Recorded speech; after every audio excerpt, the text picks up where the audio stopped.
غوث و خواجہ کی چوکھٹ کے اوپر کہ تیرے دین کا رخ صحیح ہو جائے، تیرے ایمان کا رخ صحیح ہو جائے۔ اعمال کی لوریاں دے کر جنت کا سوداگر اس کو بنا دیا، فضائل اعمال کی کتابیں پڑھا پڑھا کر امت کو تاجر بنا دیا کہ ہر عمل کے اندر میں خدا سے یہ تجارت کر رہا ہے۔ کتنا غلط رخ ہے دین کا۔ یہ رخ تھا صحابہ کرام رضی اللہ اجمعین کا۔ صحابہ میں سے کوئی ایک صحابی جنت کے لیے عمل کرنے والے مجھے ثابت کر کے بتا دو پورے صحابہ میں۔ رخ غلط ہو چکا ہے اور تم کو ہم نے اتنے بڑے محاذ پر لے کر آیا، ہم نے سپاہی بنانے کی کوشش کی ہے تمہیں، اور تم بزدلی کا ثبوت دو، کام اب نہیں چلے گا۔ تمہاری ہمت پر تمہاری تنخواہ ملے گی، تمہاری ہمت کے اوپر تم کو مراتب اور مناصب ملیں گے۔ تمہاری زندگی کا مقصد آج کے بعد میں صرف پنجتن پاک کی عظمتوں کو اور آل علی اور اولاد علی کے نظاموں کو اور غوث و خواجہ کے حق کو انسانوں کے سامنے پیش کرنا ہے، بالکل کھلے ہوئے الفاظ میں کہ یزیدیت کے جراثیم کو ختم کر کے حسینیت کی صحت امت کو عطا کرنا ہے تمہیں۔ حسینیت کی صحت کیا ہے؟ صرف ذکر کر لینا، لنگر کر لینا، مجلسوں میں شرکت کر لینا، اپنے اعتبار سے چشتہ رومال کا پہن لینا، یہ آئیڈینٹی کارڈ ہے تمہارے لیے، لیکن مقصد تمہارا ہر ایک اپنے وجود کے اندر میں، اپنے وجود کے اندر سے بھی یزیدیت کے جراثیم کو ختم کر۔ یزیدیت کے جراثیم ہیں جو پنجتن پاک کے تذکرے آئے تو دل کے اندر میں ذرا چلبلٹ پیدا ہوتی ہے۔ مولا حسن اور مولا حسین کے تذکرے کیے جائے، یہ بھی دین ہے کیا؟ اگر ہے تو پھر ہر جگہ کیوں نہیں ہے؟ 15ویں صدی کے مسلمانوں کے ہاتھ پر تو نے کرنا پڑا۔ تیرا اسلام 15ویں صدی کے مسلمانوں کا ہے، پھر اس سے آگے بڑھتے ہوئے تیرے اسلام کی جڑیں جا کے یزیدیوں سے مل رہی ہے کہ جہاں پر قرآن اور جہاں دین، جہاں پر حج، جہاں پر اسلام اور جہاں پر ایمان، جہاں مسلمانوں کی مملکتیں، جہاں پر نیزوں پر بیٹھ کر قرآن کی تلاوت، یہ سارے اعمال تو تھے، لیکن یزیدیت کی صرف پہچان یہ تھی کہ آل رسول سے محبت نہیں تھی، انہیں اہل بیت سے محبت نہیں تھی۔ تو سبب کے باوجود اگر ہمارا رخ بھی ہم کو ان مسجدوں محرابوں کے ذریعے سے ہمارے دین کا رخ پھیر دیا گیا، المیہ باہر کا نہیں ہے، المیہ تو ان محرابوں اور ممبروں سے گمراہیت کو پھیلایا گیا، اور یہ پھیلانے کی شروعات تو جہاں کے مالک میرے آقا محمد رسول اللہ صلی اللہ علیہ وسلم کی بخاری شریف کی حدیث کا حوالہ دیتا ہوں، حوالہ میرے پاس محفوظ ہے، حوالے کی ذمہ داری میرے پاس میں۔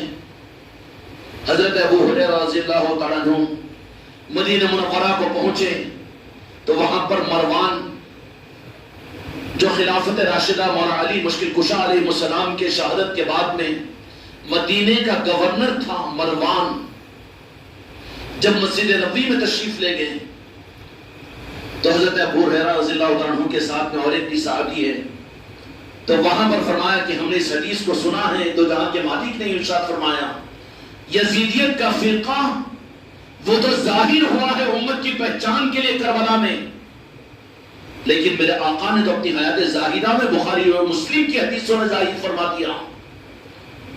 ارے بابا، تمہارے قول کے مطابق تو بخاری اور مسلم کی حقیقت کو ہم ظاہر کر رہے ہیں، خانقاہ والے شکر ادا کرو اس کو، اس حق کو ظاہر کرنے کا موقع مولا حسین نے ہم کو عطا کیا، غوث و خواجہ نے عطا کیا، ہم اس پر اپنی زندگیوں کا سرمایہ میں لگانے کے لیے تیار ہے، جانوں کا فدیہ بھی دینے کو تیار ہے، لیکن حق سے ہمارے قدم نہیں ہٹیں گے انشاءاللہ تعالی محمد رسول اللہ۔ کیوں ٹھیک ہے انشاءاللہ؟ یہ کوئی جذباتی کوئی مسلک و جماعت کی بات نہیں ہے، یزیدیت اور حسینیت کا نظام ہے قیامت تک۔ میرے آقا نے یہ ارشاد فرما دیا کہ قرآن اور اہل بیت مل کر قیامت تک چلیں گے، اور حوض کوثر پر آ کر دو ان سے میری ملاقات ہوگی۔ قرآن کے ساتھ میں جو اہل بیت تھے جنہوں نے یاد کیا، یاد حسین کی محفلیں کی، پنجتن پاک کو یاد کیا، اپنے عقیدے میں داخل کیا، جو دین کو اپنی سوداگری، اپنی جنت کے لیے بیچے نہیں، بلکہ پنجتن پاک کی اور دو جہاں کے مالک اور اللہ کی خوشنودی کے لیے وہ اپنی زندگی کے سارے اعمال کو، ان کا حج، ان کی نماز، ان کی زکوٰۃ، ان کی قربانی اور ان کا چلنا پھرنا، ان کے سنت و شریعت پر عمل، ان کی مسواک اور ان کا سیدھے ہاتھ پر چلنا اور بائیں ہاتھ کا جوتوں سے نکالنا، یہ ساری سنت و شریعت، اس کا رخ اگر اپنی جنت ہے تو رخ غلط ہے. اس کا رخ ہونا چاہیے میرے آقا کی محبت اور عشق. کیوں کر رہا ہے دین پر عمل؟ روزے کیوں رہ رہا ہے؟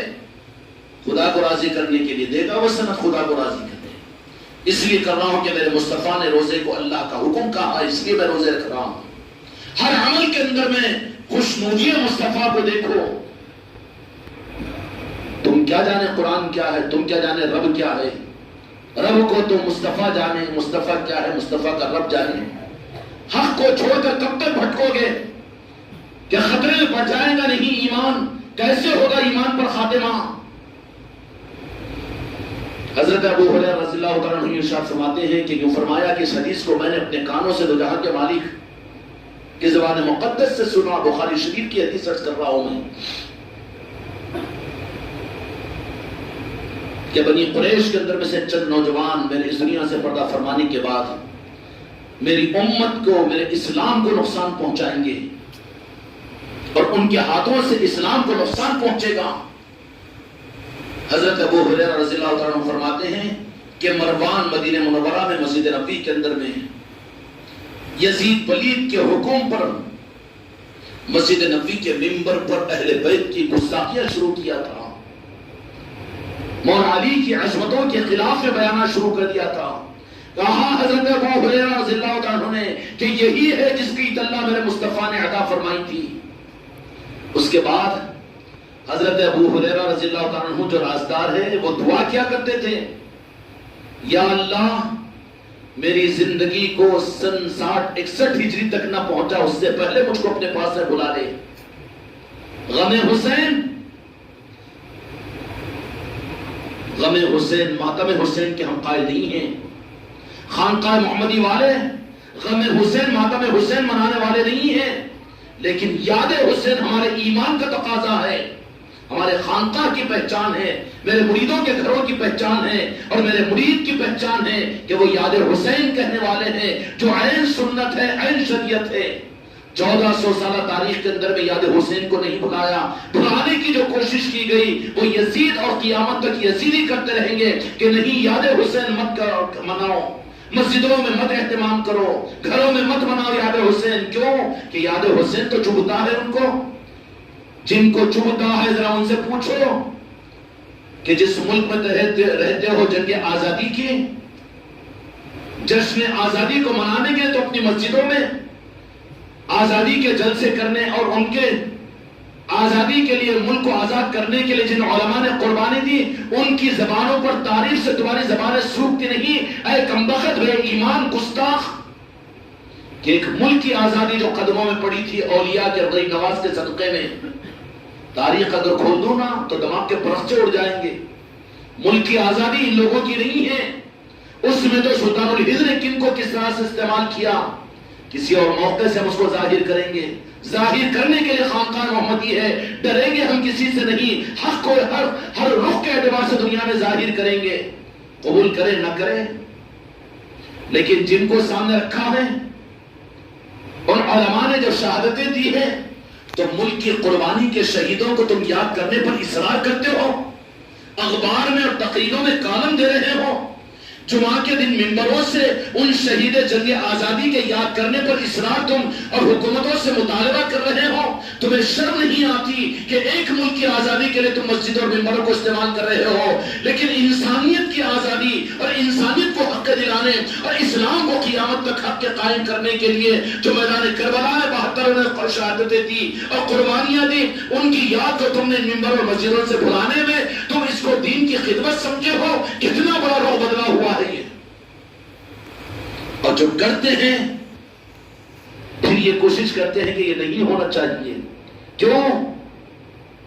یاد حسین تو کھٹکے گا یزیدیوں کو. اب نہیں کہنا میرے بچوں تم بھی خوش نہیں ہو جانا کہ میں کسی کو برا کہہ رہا ہوں، لیکن تمہارے وجود میں بھی یزیدیت چھپی ہوئی ہے. جان دونا ریٹ لے لینا، کئی کو غوث و خواجہ، کئی کو پنجتن پاک، کئی کو محفلیں کرنا، نہیں کرے تو نہیں چلتا کیا؟ شریک تو ہو جاتے ہیں نا، چلو خالی شربت تو پلا دیے ہیں نا، تمہاری شربتوں کی محتاج.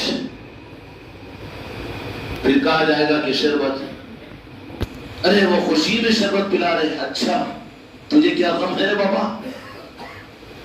وہ تو ہم یزیدی نہیں ہے، اس بات کا ثبوت دے رہے ہیں ہمارے بچے کہ تم یزیدی وہ ہے جو مولا حسین کو پانی کو ترسائے ہیں، لیکن ہم وہ ہے جو تم نے پانی کو ترسایا۔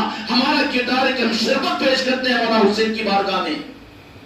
شربتوں کا پیش کرنا تو عشق مولا حسین کی محبت کا ثبوت ہے، لیکن رخ کو کیسا بدلیں گے؟ مکار ہے نا کہ نہیں یہ خوشیاں منا رہے، شربت پلا رہے، تو تم پیاسے رہ رہے، پوچھو کہ کب سے پانی نہیں پیا تم نے؟ محبت کا ثبوت ہے وہ، بلکہ اس بات کا ثبوت ہے کہ تم وہ ہو کہ جو پانی کو ترسا ہے یزیدی، اور ہم وہ ہیں کہ ان کی یاد میں شربت پلا کر ثابت کر رہے ہیں ہم یزیدی نہیں ہیں بلکہ ہم شربت پلانے والے ہیں۔ اور یہی وہ شربت پلانا اگر اللہ کی بارگاہ میں قبول ہو جائے گا تو پھر قیامت کے میدان میں یہی شربت کا پلانا، یاد حسین کی محفلوں کا کرنا، ان مجلسوں کو اپنے گھروں میں کرنا، تمہارے لیے دو جہاں کے مالک میرے آقا محمد رسول اللہ صلی اللہ علیہ وسلم کے حوض کوثر سے جام کوثر کے ملنے کا ذریعہ بنے گا۔ اب قیل و قال میں رہو، صورتیں دیکھتے ہوئے اپنے آپ کو بچاؤ ان نظاموں سے، مرو، مرنے کے بعد بھگتو، ہم کیا کریں گے؟ حق کو جتنا کھول کر دینا ہے ہم تو کھول کر دے رہے ہیں۔ کوئی گھر ایسا نہ رہے کہ جہاں پر یاد حسین کی محفلیں نہ ہو۔ اب آخری بات آپ حضرات کی خدمت میں عرض کر دیتا ہوں میرے بچوں کہ ان لوگوں سے تو اتنا ٹینشن نہیں ہے، لیکن جن کو ہم اپنے یا جو ہم کو اپنے سمجھتے ہیں ان لوگوں کی طرف سے سر کا درد بھی کچھ کم نہیں ہے۔ ارے یہ یزیدی، اور ہم وہ ہیں کہ ان کی یاد میں شربت پلا کر ثابت کر رہے ہیں ہم یزیدی نہیں ہیں بلکہ ہم شربت پلانے والے ہیں۔ اور یہی وہ شربت پلانا اگر اللہ کی بارگاہ میں قبول ہو جائے گا تو پھر قیامت کے میدان میں یہی شربت کا پلانا، یاد حسین کی محفلوں کا کرنا، ان مجلسوں کو اپنے گھروں میں کرنا، تمہارے لیے دو جہاں کے مالک میرے آقا محمد رسول اللہ صلی اللہ علیہ وسلم کے حوض کوثر سے جام کوثر کے ملنے کا ذریعہ بنے گا۔ اب قیل و قال میں رہو، صورتیں دیکھتے ہوئے اپنے آپ کو بچاؤ ان نظاموں سے، مرو، مرنے کے بعد بھگتو، ہم کیا کریں گے؟ حق کو جتنا کھول کر دینا ہے ہم تو کھول کر دے رہے ہیں۔ کوئی گھر ایسا نہ رہے کہ جہاں پر یاد حسین کی محفلیں نہ ہو۔ اب آخری بات آپ حضرات کی خدمت میں عرض کر دیتا ہوں میرے بچوں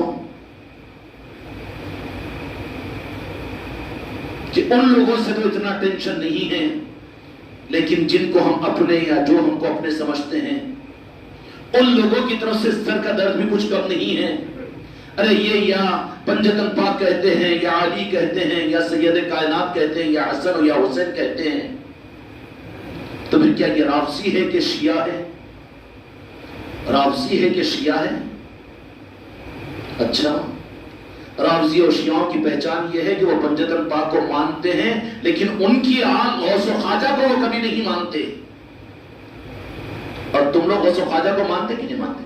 بلکہ تو آپ کے محرم شریف میں میرے سلطان الہند نے اس کی سند دینے کے لیے کہ شاید تمہارے دلوں پر کچھ احساس پیدا ہوا ہوگا کہ لوگ تم کو رافضی اور شیعہ کہہ رہے ہیں، تو وہاں پر بلا کر سند عطا کر دی امام حسین علیہ السلام کی اس چوکھٹ پر اجمیر شریف کے اندر میں کہ تم گھبرانے کی ضرورت نہیں، تم کو تو ہم نے اپنی محبت کی وہ سوغات عطا کی ہے کہ دستخط کی ہے کہ تم غریب نواز والے ہیں تو تم ہمارے ہیں۔ ان کی پہلی پہچان تو یہ ہے کہ وہ پنجتن پاک کو تو مانیں گے لیکن غوث و خواجہ کو کبھی نہیں مانیں گے وہ، اور ہم تو غوث و خواجہ کے ذریعے سے مولا حسین علیہ السلام کو ماننے والے ہیں۔ بولنے دو نا، یزیدیت ہر زمانے کے اندر میں بدلتی رہتی ہے، روح بدلتی رہتی ہے، کئی روپ میں آئے گی، یہودیت کی صورت میں، نصرانیت کی صورت میں، مجوسیت کی صورت میں۔ گھبرانے کی ضرورت نہیں میرے بچوں، حق کے قدم پر اعتماد ہو تو اپنے آپ کو جماتے اور چلاتے رہو۔ باقی یہ ہے کہ یہاں پر ہمارے بچے اب یہاں سے فارغ ہونے کے بعد اپنے اپنے علاقوں کے اندر میں جائیں گے نا، اور جا کر اپنی خانقاہوں میں، اپنے علاقوں میں، اپنی گلی کوچوں میں اور ہر گھر کے اندر میں یاد حسین کی محفلیں کریں گے۔ یاد حسین کی اس بات کا ثبوت ہے یہ یہ ثبوت ہے اس بات کا، جس مرید کے گھر میں یاد حسین کی محفل ہوگی ہم بھی اس کو تسلیم کریں گے کہ یزیدیت نہیں ہے، وہ حسینیت کے جراثیم اور حسینیت کی صحت اس کے اندر موجود ہے، جس نے اپنے بچوں کے ڈر، اپنے محلے والوں کے ڈر، اپنے خاندان کے ڈر، اپنے داماد کے ڈر، اپنے پڑوسی کے ڈر، اپنی مسجد والوں کے ڈر یا اپنے مسلک و جماعت کے ڈر کی وجہ سے اگر اس نے اپنے گھروں میں یاد حسین کی محفلیں نہیں کی تو پھر فیصلہ سن لینا کہ یزیدیت کی جراثیم سے بھی تو متاثر ہے، تجھے ڈر ہے اس بات کا، اور یہ تیرا ڈر تجھ کو لے ڈوبے گا۔ کیا کرے گا؟ لے ڈوبے گا۔ کیوں؟ کیسے لے ڈوبے گا؟ رسیاں بنا ہوا ہے جنت کا، خدا کی رضا کا، ہے نا کہ اللہ راضی ہو جانا، اللہ راضی ہو جانا، اللہ راضی ہو جانا۔ آگاہی اور طلب تو بہت اچھی چیز ہے، لیکن جاؤ تاج الاولیاء ناگپور کی طرف بھی یہ راستہ ہے، لیکن کوئی بتا دے کہ نہیں میری کرامت ہے کہ ادھر جانا ہے نا، ادھر سے سفر شروع ہو اللہ پہنچا دے گا، دھوکہ نہیں ہوگا یہ۔ اللہ کی رضا کے لیے خدا کی قسم میرے مصطفیٰ کی رضا کا راستہ ضروری ہے۔ قل ان کنتم تحبون اللہ فاتبعونی ویحببکم اللہ۔ میں اس سے راضی نہیں ہوتا جس سے میرے محبوب راضی نہیں ہے، راضی کر میرے محبوب کو، راضی ہونے والی اور سند دینے والی ذات میرے محبوب کی ہے۔ جب ان کی رضا ملی تو پھر میرے مصطفیٰ یوں فرمائیں گے کہ اچھا میری رضا تم کو ملی، اس کی سند کیا ہوگی کہ میں تم سے محبت کروں، میں راضی ہونے کی سند دوں تو مجھے میری آل سے محبت کرنا پڑے گا۔ یا اللہ، دو جہاں کے مالک میرے آقا نے امام حسنین کے بارے میں فرمایا یہ میرے شہزادے ہے، میری اولاد ہے، میری آل ہے، میں ان سے محبت کرتا ہوں جو ان سے محبت کرے، میں ان سے محبت کرتا ہوں، یا اللہ تو بھی ان سے محبت کر۔ رب العالمین نے جبرائیل امین کو بھیجا کہ اے میرے محبوب آپ مطمئن ہو جائیے، جو تمہارے حسنین سے محبت کریں گے وہ تم سے محبت، اور تم سے جو محبت کریں گے وہ میں ان سے راضی ہو جاؤں گا۔ رضا کا پروانہ کہاں کٹتا؟ حسنین کی محبت پر، حسنین کی چاہت پر۔ اب کوئی کٹ مارے ہم سنتوں پر عمل کرتے ہیں، بس آقا کو ہم راضی کر لیں گے، اللہ کو راضی کر لیں گے، نہیں راستہ صحیح نہیں ہے، راستے سے صحیح راستے سے جا۔ بتایا جا رہا ہے اللہ کی رضا کا راستہ، ممبروں سے امت اعتماد کر رہی ہے لیکن راستہ میں گھما دیا جا رہا ہے۔ پھر وہاں پر بات یہ آ جاتی ہے کہ راستے کے لیے امت جب پریشان ہوتی ہے، نہیں اتنا کرنے کی ضرورت، اتنا کر لو، اتنی عبادت کر لو، اتنا دین پر چل جاؤ، ٹھیک ہے، اس کا انکار نہیں کیا جائے گا، لیکن صحیح راستہ تو بتاؤ۔ وَابْتَغُوا إِلَيْهِ الْوَسِيلَةَ قُلْ لَا أَسْأَلُكُمْ أَجْرًا إِلَّا أَجْرِي مَوَدَّةً فِي الْقُرْبَىٰ۔ میرے محبوب آپ فرما دیجئے کہ میری اہل بیت سے، میری آل سے محبت کرو، میں اس کا بدلہ تم سے کچھ اور نہیں چاہتا۔ یہ قرآن پاک عرض کر رہا ہوں، خانقاہ محمدی کے تحت میں یہ جو محفل اور مجلس سے ہو رہی ہے تمہارے کانوں تک آوازیں آئے گی۔ ہو سکتا ہے کہ لوگوں کی طرف سے ممبروں پر یہ بات کہی جائے گی کہ کیا شیعوں کا رافضیوں کا نظام ہے، کیوں برداشت یہ ہوگا یزیدیت کو؟ یزیدیت کو اس زمانے میں کیا برداشت ہوگا جبکہ اسلام کی پہلی صدی کے اندر میں 80 سال ایسے گزرے ہیں۔ کلیجہ بڑا رکھ کر سنو میرے بچوں، تم سے اور ان یزیدی نظاموں سے ہم کیا شکایت کریں؟ اس خیر القرون کے زمانے کے اندر میں امام علی مقام حضرت مولا علی مشکل کشا علیہ السلام کا نام لینا امام حسنین کی عصمتوں کو بیان کرنے پر بیان لگا دیا گیا تھا، حتیٰ کہ اہل بیت کے نام رکھنے پر پابندی لگا دی گئی تھی۔ پورے مملکت اسلامیہ کے اندر میں اسلامی حکومتیں، تاریخ پرانی ہے، جانتے ہیں ہم تاریخ کو، ہم بے وقوف اور جاہل نہیں ہیں، مسلک اور جماعت کو لے کر نہیں چل رہے ہیں ہم۔ مسلک و جماعت تم کو مبارک ہو، لیکن حق کے دینے کے لیے حق کی بات عرض کر رہے ہیں۔ اس وقت کی مسجدوں میں بروں سے اگر یہ نہیں کیا جا رہا ہے تو بھائی مؤدبانہ درخواست ہے کہ امت کے حال پر رہ کھاؤ، حق امت کو حق کی صورت میں دو۔ اسلامی تاریخ کی پہلی صدی کے اندر میں حکومت بنو امیہ کی طرف سے، یزید اور یزیدیوں کی طرف سے سارے اسلامی مملکتوں کے اندر میں قانون لگا دیا گیا تھا کہ کوئی اہل بیت کے ناموں پر نام نہ رکھے۔ ناموں کے لگانے پر، ناموں کے رکھنے پر پابندی. آج ہے جی پابندی؟ نہیں ہے نا. امت برداشت نہیں کرے گی. کربلا کے بعد یہ معاملہ ختم ہوا. کربلا کا وہ میدان، امام حسین علیہ السلام کا احسان، قیامت تو خدا کی قسم ہماری نسلوں پر ہے. کربلا کا وہ واقعہ اس صدی کا واقعہ نہیں ہے جس کو بھلا دیا جائے. ارے تمہارے ملک کے 75 سال کی جنگ آزادی کو بھلانے اور بھولنے کو تیار نہیں، ممبروں سے یاد کروا رہے ہو.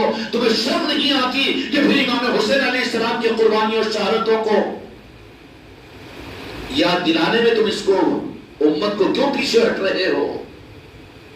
یہی نہیں ہو رہا ہے بلکہ اور حق کو کھولا جا رہا ہے. کھولا جا رہا ہے کہ نہیں جا رہا؟ خانقاہ محمدی اجمیری نصرتی کے اندر میں نشان، سرخ نشان لگا. میری ساری خانقاہوں کے اندر بھی. یہ تو ان کا کرم ہے مولا حسین کا جو اتنی جرأت میرے بچوں کو عطا کی ہے. بہت سے بچے تو پوچھ رہے کہ گھر پر ہم سرخ نشان لگائیں گے. نہیں، زیادہ مت بھاگو. باپ زندہ ہے، ابھی سنبھال کر لے کر چل رہا ہے تم کو. سرخ نشان لگائے تو بھئی گرین نشان تو معلوم ہے، کالا نشان تو معلوم ہے، مگر یہ سرخ نشان کیوں؟ کہ شیعہ ہے کہ رافضی ہے؟ اچھا، اس چکر میں پڑنا ہے تو پھر اللہ تبارک و تعالیٰ نے تیرے اوپر مسلط کیا کہ خانقاہوں میں اور مسجدوں کے اندر میں سبز اور شیعہ سرخ نشانوں کے لگانے پر تجھے اعتراض ہے، تو پھر ایک رنگ کو قبول نہیں کر رہا ہے تو 3 رنگ کا حکومت کی طرف سے مجبور کر کے تیرے گھروں، تیرے مدرسے، تیری مسجدوں پر لگوایا جا رہا ہے. اب تو انکار نہیں کرے گا نشان کا، اب تو مذاق نہیں اڑائے گا. خدا نے تجھے تو ذلیل کر دیا ہے لوگوں کے سامنے. ہم اس کا انکار نہیں کریں. جس ملک میں رہتے اس ملک کے قانون کے ساتھ چلو. ہم ملک کے وفادار ہیں. ملک کی قربانیاں دے کر بھیک مانگنے والے بھیکاری نہیں ہیں. ہم ظرف والے اعلی رسول اور سید اور سادات ہیں، لیکن جو حق ہے وہ ظاہر کر کے رہیں گے. کیا ہوا تھا؟ ہرا نشان کئی کو جی ہے، ہری جھنڈیاں ہیں. یہ لال نشان کیا جی؟ شیعہ ہے کہ رافضی ہے؟ ایک رنگ کے نشان لگا ہے تو کیسا؟ داماد آئے تو کیا بولیں گا؟ داماد کا کلمہ پڑا ہے تو بک گیا ہے. محلے والے کیا بولیں گے؟ تو پہچان نہیں دے سک رہا، ایمان پر کیسے خاتمہ ہوگا؟ ایک نشان کو تو قبول کرنے کو تیار نہیں تھا. لفظ نشان سے تجھے نفرت تھی تو اس کے عذاب میں مبتلا ہوا. کیا سائیکل پہ لگا کے جا رہا ہے؟ ارے میں بولا کہ اچھا یہ حضرت مولانا بھی ان کی موٹر سائیکل کے اوپر ترنگا. ہاں بولا کہ نشان پر تو آگے، اب تو انکار نہیں، کیونکہ اب انکار کرو گے تو پوچھ لیں گے نا کہ نشان کا انکار تم کرنے والے، پھر وہ ترنگا کیسے؟ نہیں. ارے بابا ترنگا بھی کیا ہے؟ وہ اس کی تاریخ الگ ہے. یہ ترنگا کا نشان اس ملک کو خواجہ خواجگاہ نے راس عطا کیا ہے. اس میں چشتی رنگ ہے آرنج، سفید کلر ہے قادری، اور ہرا رنگ ہے سلاسل کا. نشان تو ہمارا ہی ہے. وہ نشان تو ہمارا ہی ہے. اور کنہوں نے دیا؟ مالک ہندوستان سلطان الہند نے دیا. اس زمانے میں ایک محترمہ، ایک عورت تھی، عقیدت میں تھی خواجہ خواجگاہ کی.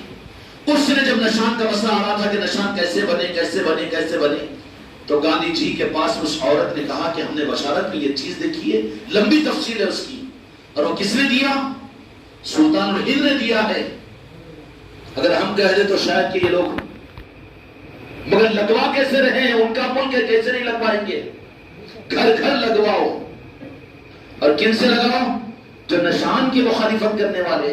ہم تو ایک رنگ کے نشان پر خوش کرنا چاہتے تھے تمہیں، اس کا منکر کر کے اب ترنگا. ایک رنگ تو ایک رنگ نظر آئے گا تو ترنگا ترنگی رنگا ہو گیا ہے تو. لیکن پھر بھی ہم قبول کرتے ہیں کہ عذاب ہی میں صحیح، لیکن کم از کم نشان کا تو انکار نہیں کر سکے گا.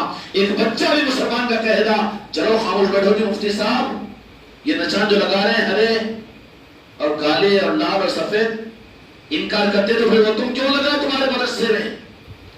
یہ تو حالات بن رہے ہیں مجبوری کے ساتھ میں صحیح، لیکن اللہ تبارک و تعالیٰ اس امت کو سنبھلنے کی توفیق عطا فرمائے. اگر اپنے حق کے ساتھ میں ہم چلتے رہتے تو خدا پاک ان قوموں کو لا کر تمہاری قدموں میں بٹھاتا تھا، عزتوں کی تاج تم کو عطا کرتا تھا. خود اپنے ہاتھوں کی کمائیاں ہیں کہ ہم نے حق کو چھوڑ کر دوسرے رخ پر جانے کی وجہ سے کہاں پہنچ رہے ہوں. اس لیے میرے بچوں یہ بات تمہارے سامنے نہ آ جائے کہ تم یا امام حسین علیہ السلام کی محفلیں، یہ شربت، یہ لنگر، یہ محفل، یہ مجالسیں، یہ کیوں کر رہے ہو؟ کیا ہے کیا ہے؟ کلیئرٹی کے ساتھ ہم ایک بات عرض کرنا چاہتے ہیں کہ ماتم حسین اور غم حسین کے ہم قائل نہیں ہے خانقاہ محمدی والے ہیں. اس لیے اس وقت میں گنجائش ہوتی جبکہ نعوذ باللہ علیہ باللہ مظلومانہ اگر آپ کو شہید کیا جاتا. ہم تو یہ کہتے ہیں کہ بادشاہ حسین تھے اور حسین بادشاہ ہے اور قیامت تک حسین ہی رہیں گے بادشاہ. پھر جام شہادت آپ نے قبول کیا ہے، لیا ہے، رغبت کے ساتھ میں لیا ہے. پیاسے کو ٹھنڈا پانی جتنا پسند نہیں ہوتا، مولا حسین کو میدان کربلا میں اپنی شہادت اتنی پسند تھی. میدان کربلا کے اندر میں امام حسین علیہ السلام 10ویں محرم ہے میدان کے اندر میں. اسی عین لمحے کے وقت میں جبکہ دیکھا کہ علی اصغر بھی شہید ہو چکے، امام قاسم بھی شہید ہو چکے، سب شہید ہو چکے. اب امام حسین علیہ السلام نے حضرت زینب رضی اللہ عنہا کے پاس میں پہنچے اور کہا کہ اب میدان کربلا کی کارزار کے اندر میں جا رہا ہوں. اسی اسنا کے اندر میں ایک جن جو اجناؤں کا سردار تھا، جس کا نام بھی احادیث کی کتابوں میں ملتا ہے، نام ذہن میں نہیں آ رہا لیکن نام موجود ہے احادیث کی کتابوں میں، وہ آیا اور آ کر عرض کیا کہ آل رسول اور آل علی اور اولاد علی امام حسین علیہ السلام، آپ کے والد کا احسان ہے کہ ہمارے جد کے بزرگوں کے اوپر آپ مولا علی کے ہاتھ پر ہم نے ایمان قبول کیا تھا اور ہماری بہت بڑی قوم ہے اجناؤں کی. آپ تھوڑا سا اجازت دے دے کہ اپنے ایمان کا ثبوت اور اپنے احسان کے ادا کرنے کے لیے یہ جتنے ہیں یزیدی چند لمحوں کے اندر میں ان کو تو نست و نابود کر دیں گے. کیا کہتے ہو کہ ہاں امام حسین بد نصیبوں، کیسے رخ پلٹا تمہارا، کیسے جرأت ہوتی ہو کہ جو کہتے کہ کوئی کہتا ہے کہ حکومت کی لالچ میں دے، نعوذ باللہ، حکومت جن کے قدموں کی خیرات ہے، وہ میرے مولا حسین کو کہو کہ حکومت کی لالچ میں دے. شرم نہیں آتی تیری زبان سے مولا حسین کے بارے میں یہ بات کہنے کے لیے؟ نہیں جانا تھا امام حسین علیہ السلام بچوں کو اور عورتوں کو نہیں لے جانا چاہیے تھا. وہ کیا کہتے، آج بھی تو کہتے ہیں بے شریف تو آدمیاں جانا نا، عورتوں کو کیوں لے جاتے، بچوں کو کیوں لے جاتے؟ ہم حسینی ہے برابر لے جاتے ہیں. تیری بیوی تیرے بچوں کو تھوڑی لے جا رہے ہیں، ہم کسی غیر محرم کو ساتھ نہیں لے جاتے. ہماری بچیوں کو ہم اپنے محرموں کے ساتھ میں لے جاتے ہیں. تجھے کیوں یزید پیٹ میں دکھ رہا ہے؟ اور جو آنا بھی چاہتے ہم نہیں لے جاتے نا بغیر محرم کے.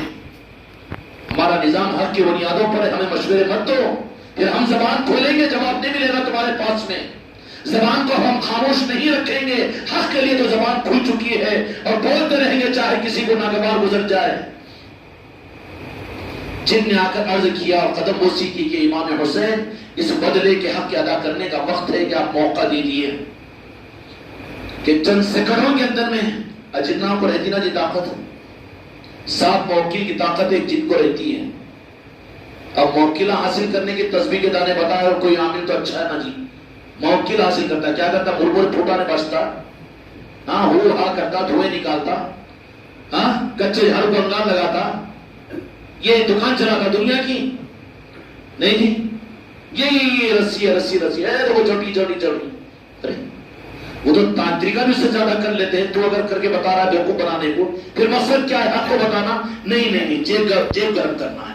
بکرے مرغیاں، ہاں اور پھر کیا ہے؟ کیسے کیسے ڈھول رہے تھے وہ کہ وہ مشک و عنبر کہتے 5000 تولے کا. اور وہ اچھا مہیلا تو نہیں، تمہارا تو نہیں جمتا، وہ ہمارے آدمی سے منگانا پڑتا. ہاں منگانا پڑتا نا نہیں. پھر ویسوں کے پاس میں ہاں ہو دھو دھا شیطانی کتنے تصرفات رہتے نا جی.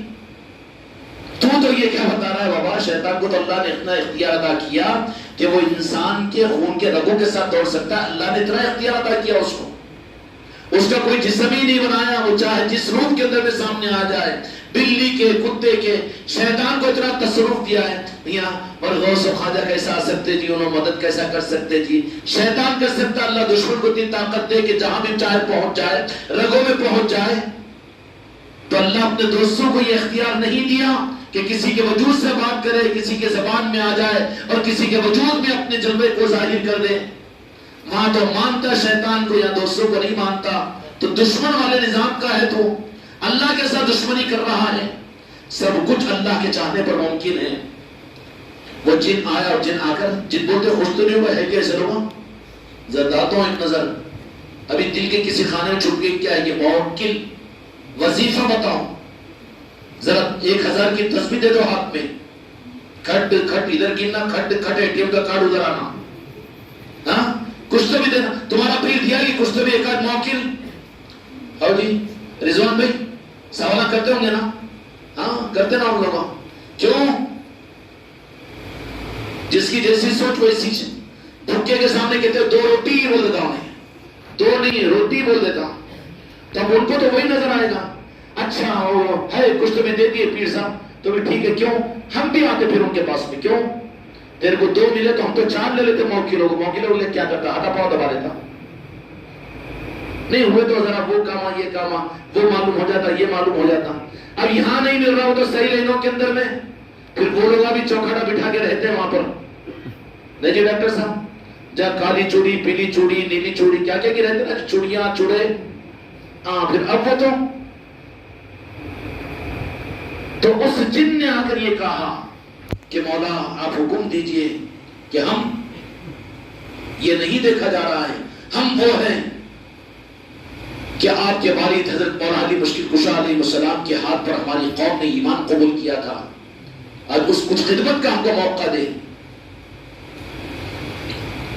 آل علی اور اولاد علی والا حق والا کون ہوتا معلوم ہے موکلوں سے نظام کو چلانے والا پاگل یا اولیاء کا نظام جناتوں کے ذریعے سے نظام کو چلانے والا یہ اولیاء کا نظام جنوں کا نظام ہے یہ اولیاء کا نظام بے وقوف نہیں جانا تو اجنہ موکل نہیں فرشتے اولیاء کی چوکھٹوں پر آتے ہیں نحن اولیاؤکم فی الحیات الدنیا وفی الآخرہ ولکم فیہا ما تشتہی انفسکم ولکم فیہا ما تدعون قرآن مجید کی آیت ہے کہ ہم بھیجتے ہیں اپنے اولیاء کو ان کی حیات میں ان کے پاس میں اور احادیث میں آتا ہے کہ جو اولیاء ہوتے ہیں اولیاء کے نظام والے ہوتے ہیں فرشتے آ کر ان کے بستروں پر اپنی مدد کو پیش کرنے کے لیے ان کی خدمت کے لیے پہنچتے ہیں اب یہ پڑا موکلوں کی چکر میں میرے مریدوں اپنے دماغ سے اس کینسر کو نکال دو موکل اور اجنہ یہ خود آ کر پہنچو تو کہہ دینا کہ ہم کو ضرورت نہیں ہمارے لیے غریب نماز کافی ہے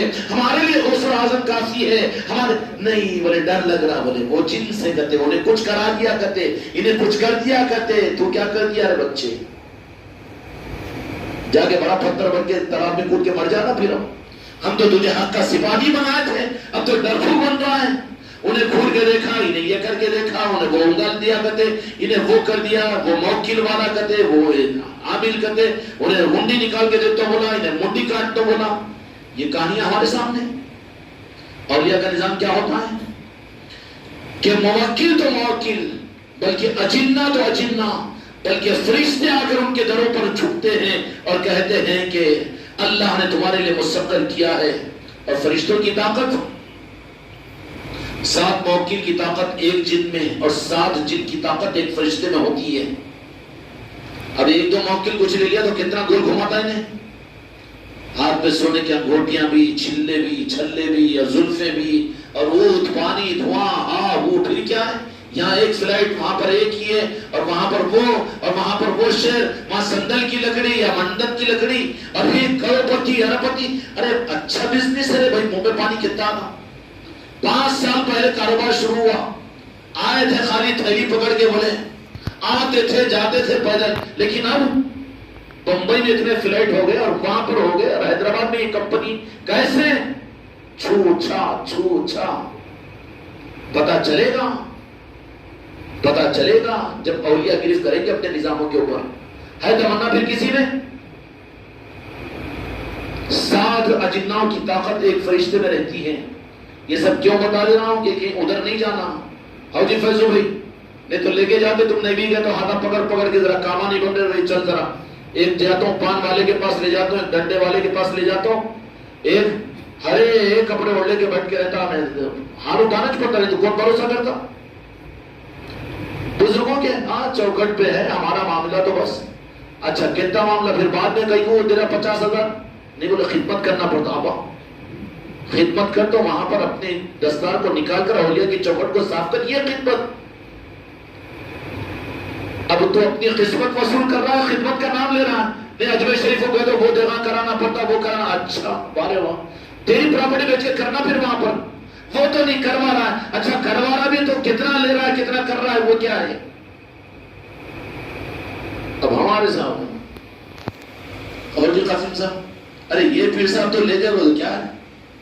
پہلے تو کچھ خرچ کراتے تھے، ذرا وہ کیا ہے معلوم ہے؟ پرانا کو معلوم، RMP ڈاکٹر جو رہتے نا وہ ہلکا انجیکشن نہیں دیتے، انہیں 50 روپے میں انجیکشن گولیاں سب دے دیتا نا، تو اس کو ذرا زور سے دینا پڑتا، نہیں تو انجیکشن نہیں دے شاید دے رہا، یہ علاج نہیں ہوتا ان کے پاس میں، تو RMP ڈاکٹر ذرا زور سے انجیکشن دیتے۔ تو جاؤ اجمیر شریف کے وہاں پر اور وہ بزرگوں کے آستانے پر، اور وہ کہاں وہ آستانے پر، وہ آستانے پر کیا کرنا، 10 دن میں کرواؤ، 1 لاکھ روپے خرچ کرو، 50 لاکھ روپے خرچ کرو، ایک تمہارے کاما بن جاتے، ہاں انجیکشن ذرا زور سے چھے، تو پھر آدھا سائیکولوجیکل تو وہاں پر کیونکہ ہلکا ہو گیا نا، ہوتا ذرا آنے کے بعد ہاں برابر کاما بن گئے، بولے اپنے کاما بن گئے، کاما بنانے کے لیے اولیاء کی بارگاہوں میں، یہ روحی غلط ہے نا۔ اب اس کے بجائے اجمیر شریف ہو گئے تو وہاں پر، اب تو ہم نے کہہ دیا تھا کہ دعائیں بھی کوئی نہیں کرنا، اور منتیں مرادیں کر کے 2 سال سے ہماری بچیاں بھی امتحان میں کامیاب ہوئی ماشاءاللہ، لے گئے 15-17%۔ سلطان الہند خواجہ خواجگاہ نے فرمایا کہ نعمتوں تو ہر ایک تک پہنچی، لیکن بدنصیبی ان کی ہے جو اپنے دروازے لگا کے رکھے ہوئے تھے، یا جو دروازے کھولے ہی نہیں، مگر دولت تو ہر ایک کی ہمارے نگاہ اور حجت اور پاکی پہنچی ان کے پاس میں، کوئی محروم نہیں رہا، لیکن بعض وہ تھے 15-17% کہ جن کے لیے ان کی نعمتیں محفوظ ہے نبی نواز کی چوکھٹ پر، لیکن وہ اپنی بدنصیبی سے لیے نہیں، اپنی سہولت، اپنی آرام، اپنی چاہت، اپنی مزاج، اس کے حساب سے بس اپنا دیکھو نہیں، وہ تو چوکھٹ ایسا ہے کہ جہاں کے وہاں سر کے بل پڑ جاؤ، گھر کا آنا، ہاسپٹل کو جائے گا تو ڈاکٹر کو بولے گا کہ نہیں میں گھر میں رہیں گا، میں علاج کروں، میں تمہارے ہاسپٹل پہ نہیں لے سکتا ہوں، 2 لاکھ روپے لے لو، چلتا ہے، وہ قانون کے خلاف میں نہیں ہوتا نا۔ پھر وہاں کی چوکھٹ کی تکلیف تو ان کو ملتی ہے جن کو نوازنا ہے، تھوڑی بہت تکلیفیں ہوئی ہوگی، لیکن کیا سارے آ کے گاندھی ہاسپٹل میں شریک ہو گئے میرے مریدین؟ نہیں۔ دیکھو قاسم صاحب پھر حکمت کے ساتھ میں آ گئے، یہ بوڑھے بچے کتنے چہروں کے اوپر کوئی سستی پر نہیں ہے، بلکہ وہی رونق کے ساتھ میں وہاں کے اس سفر کے ساتھ میں بھی یہاں پر آئے۔ اب جو ویسے ایسے تھے نا، آج بھی ہاتھا پاوا دباتے ہوئے کھوکھور کھڑکھڑ، اور فون اٹھاتے ہم بھی محسوس کر لیتے، صدمے کا فون ہے کیا رحمت کا فون ہے؟ بہت ہوشیار ہے نا جی ہم بھی اپنی جگہ، نہیں بکریوں کو ہکالنے کے لیے ریوڑ چڑھا رہے تو وہ چرواہے کو تو بہت اندازہ رہتا، نہیں بکری ذرا یوں کرے تو سمجھ لیتا ہے مظلوم کرتا ہوں، وہ کون سا ہے، وہ ویسی رہتا ہوں، دے دیتا اللہ تبارک و تعالیٰ وہ قابلیت۔ جب میرے غریب نواز رکھے ہیں تو پھر اتنا تو دیے ہوں گے نا۔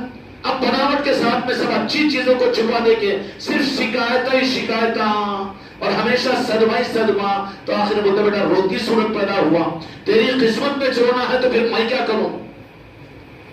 جتنے 90% جو اچھی چیزیں وہ سب چھپا دے گے، 10% جو پریشانی ہے نا وہ میرے اوپر احسان جتانے کو، حضرت مجھے چھٹی دے دو، حضرت مجھے یہ کرنے سے معذور، میرے کو خانقاہ جانے سے چھٹی دے دو، یا محفل میرے کو کرانے سے اس لیے کہ ویسا ہو گیا ایسا ہو، تو میں سمجھ لیتا ہوں نا جی وہ انہیں بولنا کیا چاہ رہا، دل میں کی بات نکالنے مجھے دیر لگتی کیا؟ بجائے اس کے تم لوگ مسکراہٹ کے چہروں کے ساتھ میں، اچھا میں تم لوگوں کو انفرادی طور پر سب کو آنا ہے بول کے فون کیا تھا کیا؟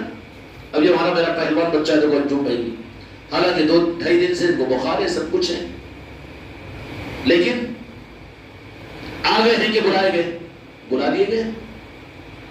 اب جب بلائے ہیں وہ تو جانتے ہیں ان کی ایک نگاہ کرم کافی ہوگی کہ نہیں، ان کے صدقے میں تو ہم سب کو بھی ملے گا، ایک مرید کو بھی کچھ ملتا ہے تو اس کے حصے دار سارے مرید ہوتے ہیں، سمجھ میں آ رہی بات؟ تو پھر ایسے جیسے خوشیوں کے ساتھ آپ لوگ آئے تو یہ بات کیا ہے کہ انہوں نے بلایا ہے، اور آپ لوگ جو کریں گے نا اپنے علاقوں کے اندر محفلیں اور مجلسیں، تو اس کا مطلب یہ نہیں ہوگا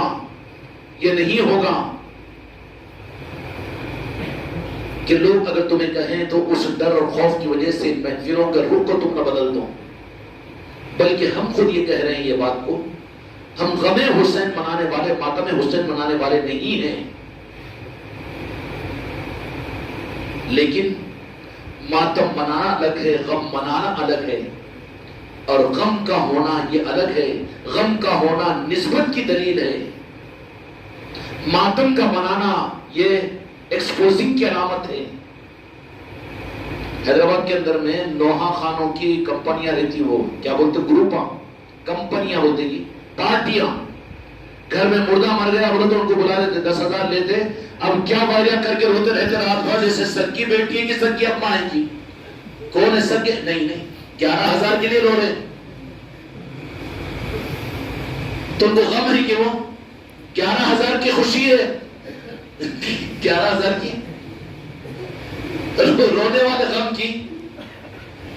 سمجھ میں آ رہی کہ نہیں؟ فرق معلوم ہو گیا قاسم صاحب؟ ماتم اور غم منانا الگ ہے اور غم کا ہونا الگ ہے۔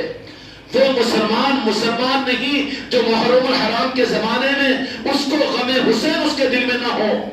دنیا کے تمام اولیاء خدا کی قسم، اولیاء کی بات عرض کر رہا ہوں میں، اور جو اولیاء والے ہیں ان کی بات عرض کر رہا ہوں میں، نبھاتے سب کو ہے مسکراتے ہوئے چہروں کے ساتھ، لیکن سب کے دل میں تو غم حسین اور کربلا رہتی ہے۔ غم منانا اور ہے، ماتم منانا الگ ہے، مگر غم کا ہونا تو ایمان کی علامت ہے۔ جن کو محرم الحرام کے آنے کے بعد میں غم حسین نہ ہو، پہچان ہو جائے گی نا جی، دن دناتے ہوئے کہتا ہے کہ غم کا مہینہ نہیں ہے جی وہ، اس واسطے 10 محرم الحرام کو شادی رکھو۔ پوچھ اس کو تیرا باپ کب مرا تھا؟ 20 سال ہو گیا۔ غم منانا نہیں ہے، ختم ہو گیا نا، 20 سال کے بعد میں اب کے تیرے بیٹے کی شادی کی تاریخ تیرے باپ کے مرنے کے دن رکھ، قبول کرے گا وہ؟ ایسا کیسا ہو سکتا؟ تو اپنے باپ کے لیے جس دن مرا ہے تو اس کو جائز نہیں سمجھتا، خیانت سمجھتا ہے، بد اخلاقی سمجھتا ہے، بے وفائی تصور کرتا ہے، تو تجھے شرم نہیں آتی کہ تو اصرار کرتا ہے، تو مسجد سے بیان کرتا ہے کہ 10ویں محرم کو شہادت حسین کو غم منانا نہیں ہے، اس لیے اپنے بچے کی شادی اس دن کرو۔ یہ بہت اونچے گدی کے لوگوں نے کہا، دارالافتاء کا مفتیوں نے کہا، علماء نے کہا، اور دین کی تبلیغ کے ذمہ داروں نے بات کہی، اس کے لیے میں اس کا جواب دے رہا ہوں۔ خدا ان کے رخ کو صحیح کرے۔ یزیدیت پھیلی ہوئی ہے خاندانوں میں، یزیدیت پھیلی ہوئی ہے تمہارے گھرانوں میں، یزیدیت پھیلی ہوئی ہے پوری امت کے اندر میں۔ یزیدیت سے مسلمان تو گرفتار ہیں، غیر مسلم کے سینے بہت دور ہے۔ ان کے دلوں میں حسنین کی محبت ہے، بجدر پاک کی محبت ہے، مولا کی محبت ہے، سید کائنات کی محبت ہے کہ نہیں؟ تعریف نہیں کر رہا ہوں میں، تنقید نہیں کر رہا ہوں، لیکن میرے بچوں اچھی طرح سے یاد رکھ لینا کہ یزیدیت کیا ہے، اس کو پہچانو۔ یزیدیت حق کی راہ کے اندر میں جہاں بھی رخ بدلا ہوا تمہیں محسوس ہو تو سمجھ لینا کہ وہ یزیدیت ہے۔ یاد حسین کا منانا ہو، غوث و خواجہ کی نسبتوں کی یادیں ہو، خانقاہی نظام ہو، پنجدر پاک کا نظام ہو، لیکن وہاں تمہارا قدم رک رہا ہے تو وہاں رک جاؤ اور توبہ کرو کہ یہ یزیدیت ہے، میں یزید ہوں، اب پہلے یزیدیت سے توبہ کروں گا، اس کے بعد اپنے قدم کو آگے بڑھاؤں گا، اس کے بعد میں نماز پڑھوں گا، کیونکہ یزیدیت کے ساتھ میں تمہاری نماز تمہارے منہ پر مار دی جائے گی، یزیدیت کے ساتھ میں تمہارا حج تمہارے منہ پر مار دیا جائے گا، یزیدیت کے ساتھ میں تمہارے روزے تمہارے منہ پر مار دیے جائیں گے۔ سمجھ میں آئی نا؟ لیکن اس کا مطلب یہ نہیں کہ غم حسین یا ماتم حسین ہم مناتے ہیں، خانقاہ محمدی والے نہیں۔ غم حسین ہمارے دلوں میں ہے، باقی رہا یاد حسین۔ یاد حسین تو خانقاہ محمدی کی پہچان ہے، اب ہے، قیامت تک رہے گی۔ ہمارے گھر کھلے ہوئے ہوں گے یاد حسین کے لیے، ہماری نسلیں محلوں میں نکل کر کرے گی، ہمارے بچے یاد حسین کریں گے۔ کیوں کہ یاد حسین تو وہ عمل ہے جس کو میرے آقا دو جہاں کے مالک نے خود فرمایا ہے، فرمایا نہیں ہے بلکہ صحابہ کو ترغیب دی ہے، ترغیب نہیں دی ہے، بلکہ کل کی مجلس میں آپ لوگوں نے سنا ہوگا کہ کربلا کی مٹی کو جبرائیل امین نے لایا، جبرائیل امین اللہ کے حکم سے لائے. یاد نہیں منانا بھولتا نا انہیں. کربلا کو بھلا کے تو ایمان بھول گیا تو، اور بھلانے کے چکر میں یاد رب نے کروایا تھا کہ جبرائیل امین کو حکم ہوا کہ جاؤ جبرائیل میرے محبوب کی خدمت میں کربلا کی مٹی لے جاؤ اور لے جا کر کہہ دینا کہ یہ حسین علیہ السلام کی شہادت کے وہ مقام ہے جہاں پر آپ کا کرنا پڑنے والی امت آپ کے نوازوں کو شہید کرے گی. کربلا کی مٹی کو لا کر دیا. حضرت ام سلمہ رضی اللہ عنہا نے اس مٹی کو رکھا اور میرے آقا نے فرمایا کہ یہ مٹی سنبھال کر رکھنا ام سلمہ، کہ جس وقت میں میری امت کو میرے نوازوں کو شہید کربلا میں کیا جائے گا 60-61 سال کے بعد میں، اس وقت میں خود بخود اس مٹی کے اندر میں خون ظاہر ہو جائے گا، سرخی آ جائے گی، تو سمجھ لینا کہ میرا نواسا میری امت کے ہاتھوں پر شہید ہو چکا ہے. یاد کروایا کہ نہیں کروایا؟ تو یاد کروانا میرے آقا نے فرمایا، رب نے اس کا انتظام فرمایا. اور یہ مسلمان ہے، اسلام کا تقاضا ہے کہ کربلا کو بھول جائے، امام حسین کو بھول جائے. بھلانا پھر کس کا کام ہے؟ کس کا کام ہے؟ یزیدیوں کا. تو فیصلہ کرو اپنے بارے میں تم کو نہیں کہتا ہوں کہ تم یزیدی ہے کہ حسینی ہے. اگر تم عاشقین مصطفیٰ ہو، عاشقین رسول ہو، آل رسول کے چاہنے والے ہو اور اللہ کے سچے بندے بننا چاہتے ہو، جو جہاں کے مالک کے سچے امتی بننا چاہتے ہو، تو تمہیں حق کا معیار رب نے دیا ہے، قرآن نے دیا ہے، حدیث نے دیا ہے، اس کو اختیار کرو. اب کہیں سنیں گے بھی تو تمہارے دلوں میں اچھی چیز بول کے آئے گی تو نہیں نا کہ یاد حسین کا منانا صحیح نہیں ہے، وہ خانقاہ میں کیوں ہو رہی تھی وہ مجلس سے، اور یہ اتنا کیوں کر رہے جی، اتنا نہیں کرنا چاہیے نا جی، اتنا نہیں کرنا چاہیے. تو جہاں کے مالک نے اس کا اہتمام فرمایا تھا، ام سلمہ کو یہ ذمہ داری عطا فرمائی تھی کہ اس مٹی کو اس شیشے میں بچا کر رکھنا. تو مٹی کیا تھی؟ میدان کربلا کی تھی. اور کربلا کی مٹی بھی انشاءاللہ یہاں پر 11ویں کے مہینے کے اندر میں آئے گی، جس کی زیارت بھی کرو گے. کیا کرو گے؟ زیارت بھی کرو گے. فون کر لو نا. زیارت بھی کرو گے کربلا کی مٹی کی. کیوں؟ اب اس معنی میں یا رسول اللہ کہ اس مٹی کو تو اللہ نے جبرائیل امین کے ذریعے سے اپنے محبوب کے پاس سے بھیجا اور میرے آقا نے اس کو محفوظ کروایا. یہ حدیث تو سنے ہوں گے نا جی. اب کیا پہچان کہ کربلا کی مٹی ہے، یہ جنت کی مٹی نہیں تھی، وہ عرش الہی کی مٹی نہیں تھی، کعبۃ اللہ کی اصل مٹی نہیں تھی. وہ کون سی مٹی تھی؟ جبکہ کربلا ابھی واقع نہیں ہوئی، کیوں رخ پھیر لیا ہے حق سے؟ کس کا انتظام رب نے کیا؟ جبرائیل امین کے ذریعے سے کیا. اور دو جہاں کے مالک نے کروایا جس کا اہتمام. کربلا کی مٹی کو رکھایا. تبرکت تو ہونا چاہیے تھا نا میرے آقا کے لیے. اگر چاہتے تو جنت معلیٰ کی مٹی کو نہ کر دیا جاتا، لیکن تبرک کس کو بنایا؟ کربلا کی مٹی کو. تو پتہ کیا چلا کہ کربلا کی مٹی امت کے لیے کچھ حق کا پیغام اور حق کی صداقت ہوگی.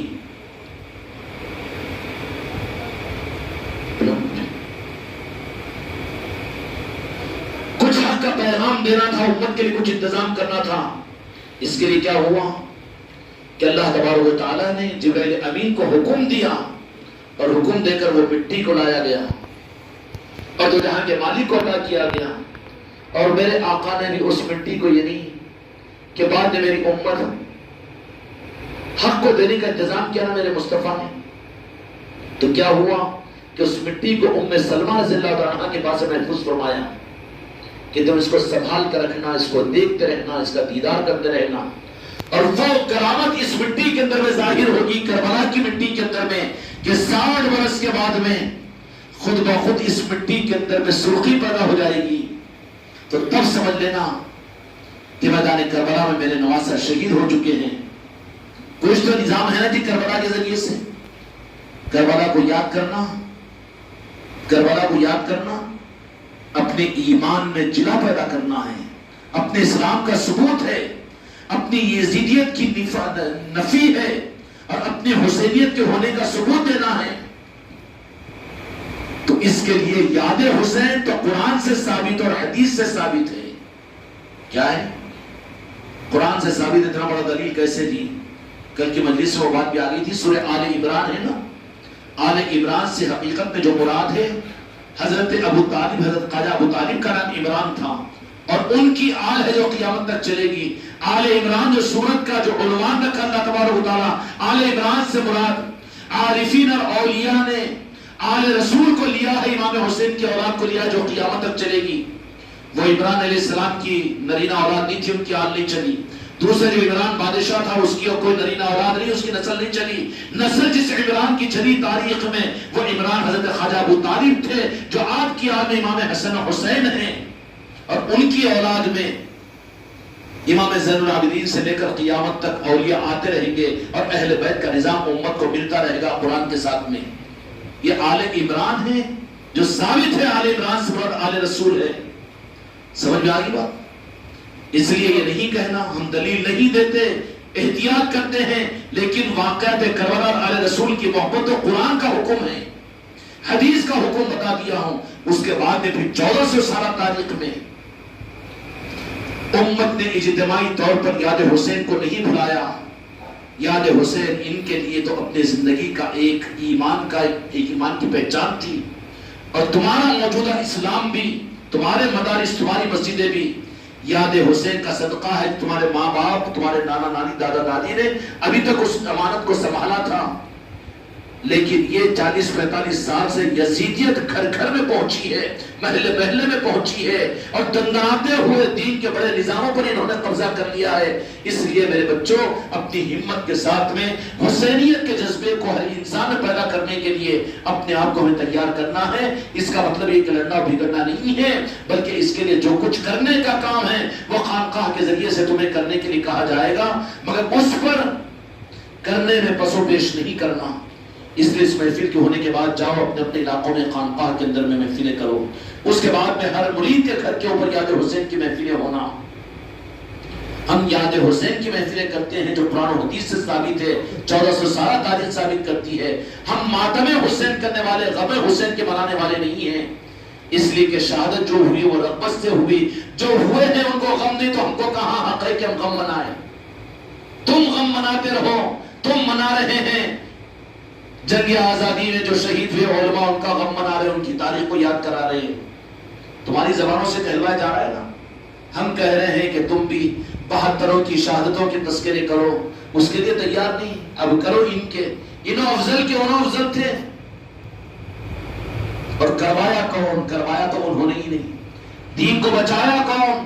میرے آقا نے یہ فرما دیا تھا امام حسین علیہ السلام کے بارے میں کہ حسین مجھ سے ہے اور میں حسین سے ہوں۔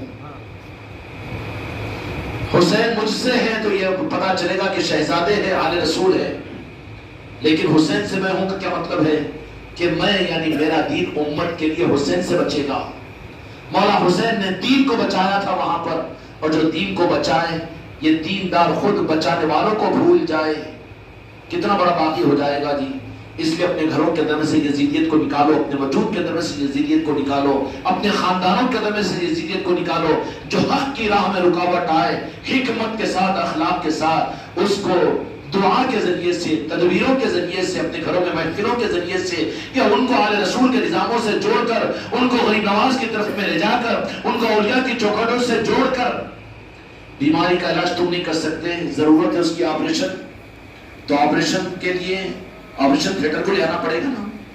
اس لیے لے جاؤ اپنے خاندانوں کو، اپنی اولادوں کو اولیاء کی چوکھٹوں پر، اور لے جاؤ بھی تو منتوں مرادوں کے لیے مت لے جاؤ، ان کی محبت میں لے کر جاؤ۔ جب ان کی محبت میں جاؤ گے تو اصل دولت آل رسول کی محبت کی وعدہ کریں گے۔ اب لے جانے والے بھی منتوں مرادوں کے لیے لے جا رہے ہیں تو اصل دولت کیوں دیں گے؟ وہ تو کاما بنانے کو جا رہا ہے، کاما لگانے کو جا رہا ہے میرے اولیاء کے پاس میں، وہ دولتیں تمہیں نہیں ملے گی۔ ان کی دولتوں کو لینا ہے تو ان کی محبت میں جا، پھر تو وہ دولتیں تجھے عطا کریں گے۔ کرو گا نا میرے بچوں؟ اللہ تبارک و تعالی یاد حسین کی ہمیں توفیق، اور قیامت تک اس نظام کو یاد حسین کا نظام بنانے کی توفیق عطا فرمائے۔ وہاں